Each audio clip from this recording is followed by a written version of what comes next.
et dire ma disponibilité à continuer à travailler de part et d'autre pour qu'il y ait des plages de convergence qui nous permettent quand même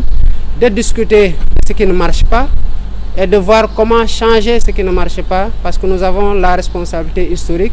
et l'héritage de nos pères fondateurs par rapport à cet ensemble-là, pour nous battre au sein de la CEDEAO et ensemble pour que la CEDEAO reste ce qu'elle n'aurait jamais dû cesser d'être, à savoir un organe d'intégration qui a été cité en exemple, que nous devons pérenniser, que nous devons renforcer et que nous devons protéger contre toutes les velléités qui vont dans le sens de détourner la CEDEAO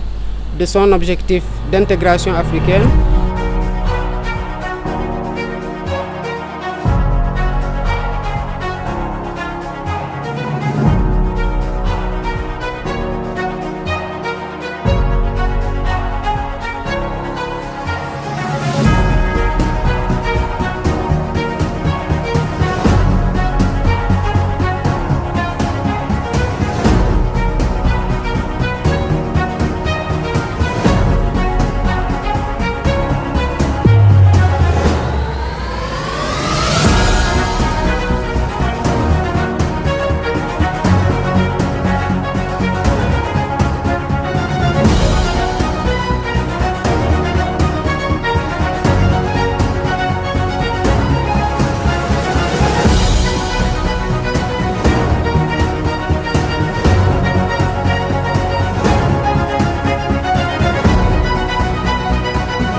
Remercier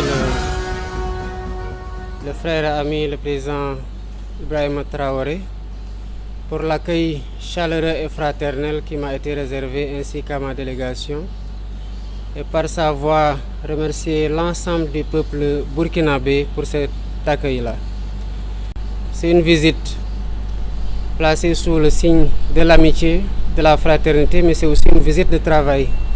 que je suis venu effectuer. Je suis venu aussi dire merci au président Traoré et au peuple burkinabé pour avoir dépêché une délégation à Dakar lors de ma prestation de serment. Et ça a été un honneur fait à moi et à l'ensemble du peuple sénégalais en cette occasion solennelle. Mais je suis surtout venu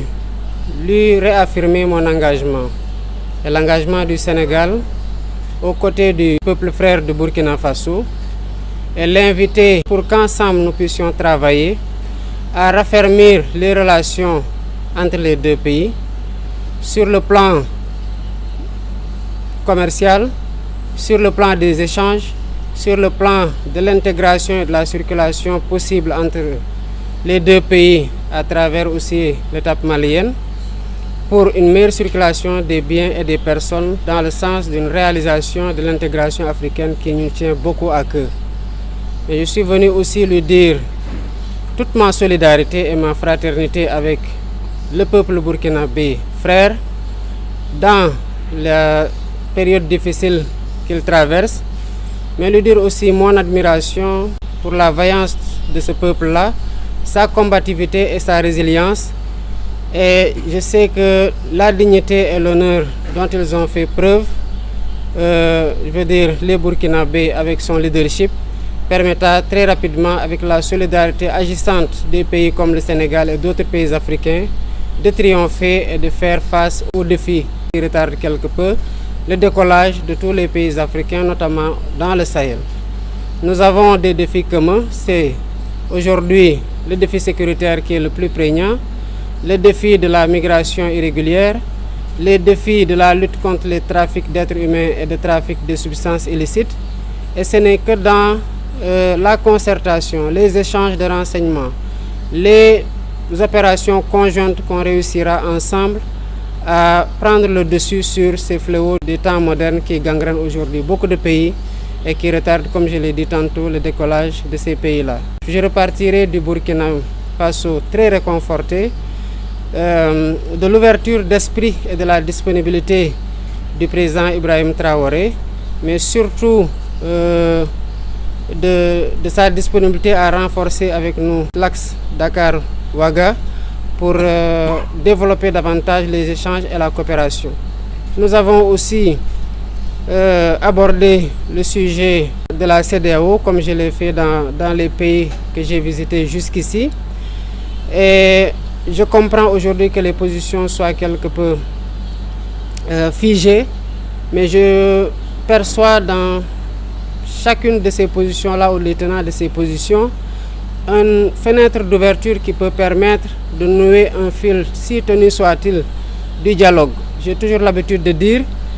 on le constate aujourd'hui au niveau de la CEDEAO, que les portes du dialogue sont certes fermées, mais qu'il ne nous faut pas non plus fermer les fenêtres et tirer les rideaux, qu'il faut laisser des espaces pour nous aider, nous disputer s'il le faut, mais vider ce qui est en nous, mais surtout pour permettre à des pays qui sont un peu plus éloignés sur le plan physique des théâtres d'opération liés à l'insécurité, de comprendre ce que les pays qui le vivent directement sur le terrain sont en train de vivre et d'avoir plus de compassion, de se sentir davantage concerné, parce que les fléaux, il y a toujours une zone de démarrage, mais quand on voit aujourd'hui l'expansion, on sait qu'aucun pays n'est épargné, ni directement ni indirectement, et c'est pour ça aussi que je profite de ces visites d'amitié et de travail qui sont particulièrement centrées sur la coopération bilatérale, mais j'en profite pour adresser ces questions-là et dire ma disponibilité à continuer à travailler de part et d'autre pour qu'il y ait des plages de convergence qui nous permettent quand même de discuter de ce qui ne marche pas et de voir comment changer ce qui ne marche pas, parce que nous avons la responsabilité historique et l'héritage de nos pères fondateurs par rapport à cet ensemble-là, pour nous battre au sein de la CEDEAO et ensemble pour que la CEDEAO reste ce qu'elle n'aurait jamais dû cesser d'être, à savoir un organe d'intégration qui a été cité en exemple, que nous devons pérenniser, que nous devons renforcer et que nous devons protéger contre toutes les velléités qui vont dans le sens de détourner la CEDEAO de son objectif d'intégration africaine et de ce qui est sa nature, à savoir la CEDEAO des peuples, et qu'elle continue à être cela et qu'elle continue surtout à être un cadre où nous allons adresser ensemble les défis communs que j'ai cités tantôt.